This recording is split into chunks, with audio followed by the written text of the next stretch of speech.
Up, folks? Once again, it's your boy Tim with another ride sharing video. Now that I've been doing this for a while, it's not uncommon for me to be asked if you could go back in time as a rookie, as a virgin driver, naive to the industry, what advice might you give yourself that you believe now would be helpful along the journey for a new driver? What advice would you give new drivers that are interested in getting into this industry? And I invite you folks who have been driving for a while to also drop a comment. Maybe you're hearing something I got wrong, or you got some shit you want to add. And you cannot give the advice of don't do this shit to begin with. I get that. We all get that. But this is for folks who want to get in this regardless. I'm going to give you 6 tips, and this gets to be more sinister as it goes on, but we'll start easy. Number 1, expenses are going to be far greater than you anticipate. Obviously, we know there's fuel. That's a pretty upfront expense. You can easily calculate how much you spend on fuel every day. However, there are going to be other less frequent, more infrequent rather, occasional expenses that you must factor in, such as oil changes are coming quicker. Brake jobs are coming quicker. You're probably going to need tires at least annually, if not sooner. Uber and Lyft are not very helpful or suggestive when it comes to added on expenses, probably because they realize if we were more savvy in calculating expenses, we wouldn't do this shit to begin with. So they're not very open when it comes to, giving you tips and things like that on expenses. But last but not least, and this is one I learned damn near the hard way, you need to have ride sharing insurance. You can't just have typical full coverage or collision liability insurance that most regular drivers have. If you are using your vehicle to conduct Uber or Lyft trips, you are essentially a commercial vehicle. So if you have regular insurance, like the typical driver, and you get involved in an accident with a passenger in your car, the minute your insurance company finds out, they're going to deny coverage. So understand that. And don't believe that you can always hide that shit from them. Let's say you got a passenger in the back of your car and somebody hits you from the back or something like that. Well, the passenger might see dollar signs and want to sue somebody too. Whether it's Uber and Lyft, whether it's you, whether it's the car behind. All of that's going to go on a police report. And when you file an insurance claim, the insurance companies will read the police report. The minute they find out you had a passenger in your car, because it will be on the police report, they're going to cancel you. So not necessarily cancel you, but they're going to deny you. They probably will cancel you too, but they're going to certainly deny you. So understand you need ride sharing insurance. And in regards to insurance, another huge expense, Uber and Lyft do provide insurance when there's a passenger in your vehicle, but the deductible is shit, $2,500, I believe. You know, and I know, the average Uber driver does not have $2,500 sitting around to pay for an insurance deductible. So it's not uncommon for drivers to get their cars in wrecks and end up being out of the game or sitting it out, or even driving their friends or their mom's car or something to continue because they can't get that one fixed. $2,500 deductible was nothing to shake a stick at. So understand that although you have insurance through Uber and Lyft, it's not worth a damn if you can't pay the deductible. Now, number 2, there are strategies to earn a profit that absolutely must be followed. Number 1, do not take every damn trip they send you.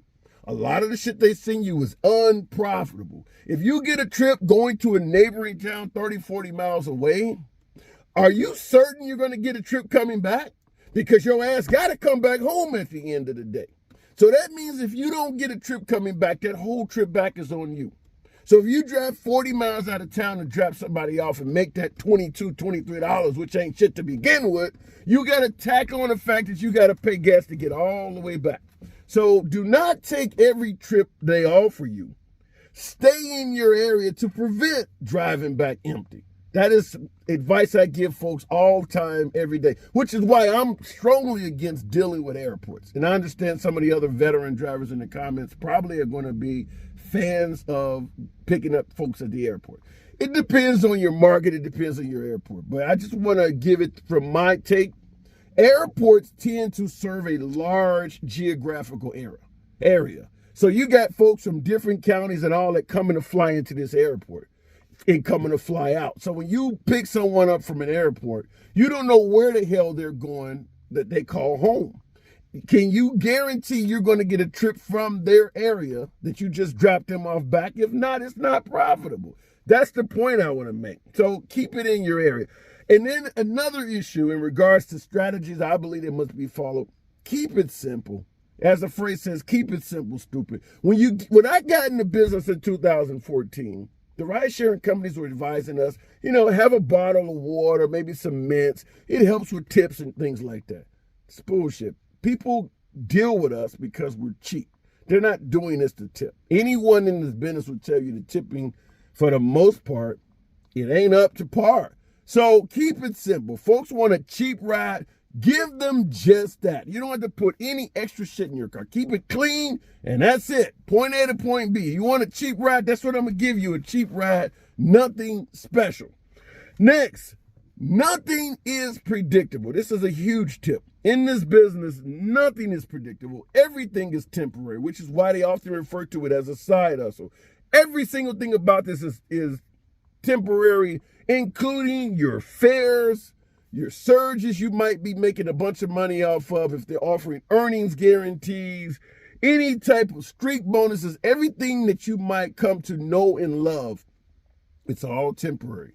All of it is. At any given time, they can take any of this stuff away, and they often do. Anybody that's been driving as a veteran driver in this game knows that. They take things away at any given time. So the reason I'm bringing this up is because when I say nothing is predictable, do not go out and purchase furniture or some kind of television or pay your rent depending on what you are making in this business. Obviously, the amount of passengers and trips you get can kind of fluctuate, but I'm talking about if you make 90 cents a mile, that may be temporary too. There's nothing guaranteeing that you won't wake up tomorrow and that 90 cents per mile is now 88 cents.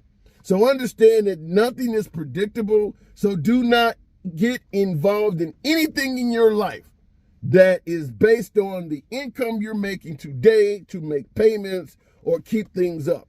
Because what you're making today may be greatly reduced tomorrow. By the way, folks, for the veteran drivers, subscribe to the channel. We do videos like this all the time. But in this particular video, I'm encouraging veteran drivers, go ahead and drop comments that you might want to, for the most part, put on new prospective drivers, because there's going to be some of those watching the video. And I believe that this works better for us all when we can help each other out, because you're not going to get that from the ride sharing companies. Now, the next two, I don't really blame on anyone, but I certainly believe they're valuable to know. First, meaning there will be bad passengers. Passengers that are going to try to rip you off, get you to do extra favors. Some of them might even try to fuck you. Understand there's going to be bad passengers. People who want you to do things, and if you don't do it, threaten to whoop your ass. I've shown plenty of videos of that happening. People don't want to get out of your car. You may have somebody get in your vehicle that is totally drunk, put in the wrong address. You take them to that address, and they refuse to get out because I'm not getting out here. I didn't want to go here. And they may not want to do anything but sit in the car and want you to take them back to where they came from or where they want to go for free. So understand that. You may have to deal with this. Bad passengers are a legitimate issue in this business. The other one is driving can be very exhausting. I think you should kind of know that, but if you're going to be behind the wheel for 8-10 hours a day, it can get to be tiring after a while. So be safe out there. Next, your business partner is not your damn friend. Do not think that Uber or Lyft is operating in your best interest or care about you in any way. They are not your friend.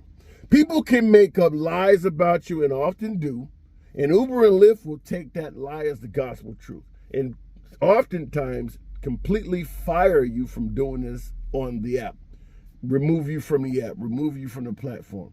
They take the word of the passenger, in some cases, even a damn stranger, even a person that's not in your vehicle. If they can report you and actually verify who you are and get their message to Uber or Lyft, they will act on that too. So understand they're not your friend. They take the word of passengers over you any day, all day. So in addition to them not being your friend, understand that there is no such thing as seniority. When I say they're not your friend, I'm talking about you could be a new prospective driver just getting in the game with a few rides, or you could be somebody who's a veteran driver with 8, 9, 10,000 rides. They still will take the passenger's word over yours. So you're not building up any seniority in this at all. You are going to be treated a year from now, 2 years, 3 years from now, just like you're treated right now if you're getting in on day one. The fact that you've done 10, 15,000 rides successfully means shit. If somebody says, I got in the car with him and he was talking mean or threatening to harm me, they're liable to fire you no matter how long you've been working. So understand that the ride sharing companies are not your friends. Another issue, they're liable to put folks in the vehicle that are criminals, felons. There are plenty of folks out here beating the hell out of drivers and things like that, and you find out Uber or Lyft barely even did a background check on the person that was in your vehicle. And last but not least, as I mentioned, not taking rides that are not profitable. If they were concerned with your welfare, your financial well-being out here, they would not give you unprofitable trips. Yet they do all the time, and if you start strategizing and maximizing your efforts to make profits, they will threaten to fire you for turning down unprofitable trips. So when I say Uber or Lyft is not your friend, I mean that with the utmost sincerity. They are not operating on your best interest. And last but not least, your business partner, meaning Uber or Lyft, and folks in the comments, the veteran drivers, I invite you to chime in on this as well. Your business partner, because if you are a subcontractor, if you're a driver, you're essentially partnered with Uber or Lyft. They are contractors, you are a subcontractor. Both of you are partnered into delivering the trip for the passenger. So you guys are both partners because both of you take a cut of what the passenger pays. Your partner is greedy as fuck. That is the last tip I would give. Understand your partner is greedy as fuck. What do I mean? They are going to be constantly trying to find ways to reduce your take of that fare. If the passenger pays $10, they are going to be constantly trying to find ways to keep as much of that $10 as they can, irrespective of the fact that you got to pay gas, time, and effort to deliver that passenger from point A to point B. Uber and Lyft are not dealing with any overhead to get that passenger from point A to point B at all. It's all on you, yet your co-partner is greedy as fuck. So expect them to do things like constantly reduce the fare. And I make this clear in all of my videos. When I started driving, we were making $2.20 per mile. In my market, it's less than 75 cents. Last I checked, it was 72 cents per mile. So clearly, they have taken a large chunk. I made a video the other day because another company is looking to get in the business, and they're claiming that driving for Uber, they have cut the fare so much that you got drivers out here now only making 25% of the fare. Meaning that if you took a passenger from point A to point B and that passenger was charged $10, your cut as a driver would be $2.50. I still have a hard time believing that shit. But damn, did I get a lot of drivers in the comments saying, yeah, it's true. A lot of you guys out there talking about the veteran drivers. Some of you guys have asked your passenger, how much did you pay for this trip? A lot of passengers, certainly the ones that take routine trips back and forth, maybe going to pick their kids up from school and coming home every day, they can tell you, this trip cost me normally $14.20 or something. And then when they get out the car and you look at your shit and it says $4, so a lot of veteran drivers can actually back this up in the comments, and I implore you to do so, that the take from Uber and Lyft is significant. You would assume in a business like this, because we're dealing with all the overhead, their take would be 10 or 15%. No, it's often greater than yours as a driver. Greedy as fuck, as I stated.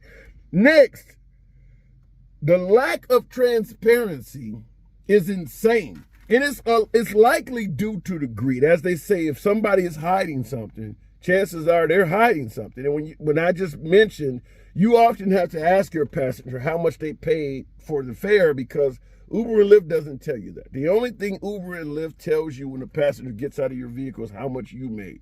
All of the other details, for the most part, are not immediately available to you. So you don't know if there's some type of surcharge. You don't know if there's some kind of cut. You do not even know if your passenger tipped. You just are hoping that Uber and Lyft are honest enough that when your passenger gets out of the vehicle, if they tip you $5 or $6, that Uber and Lyft will pass it on. And as a lot of veteran drivers can tell you, I believe Uber has been caught stealing some of those tips. So the transparency is ridiculous when it comes to Uber or Lyft. So I just wanted to drop these tips on you. And for you veteran drivers that, like I said, that watch the program, let me know also, did I miss some shit? You think I got something wrong? Perhaps you want to add something. As drivers, we can all help each other out, whereas the ride-sharing companies are deliberately being misleading and not being forthcoming. So the more information we share with each other, the better off we can make this for folks who are trying to either get in it or make a decision whether this is something they want to do or not. Some people don't even have a choice, so they're going to get in it regardless. So the more we can help them out, the better off it is for everybody. Once again, it's your boy Tim. I just want to drop this video on you. Subscribe to the channel. I'll catch you in the next video.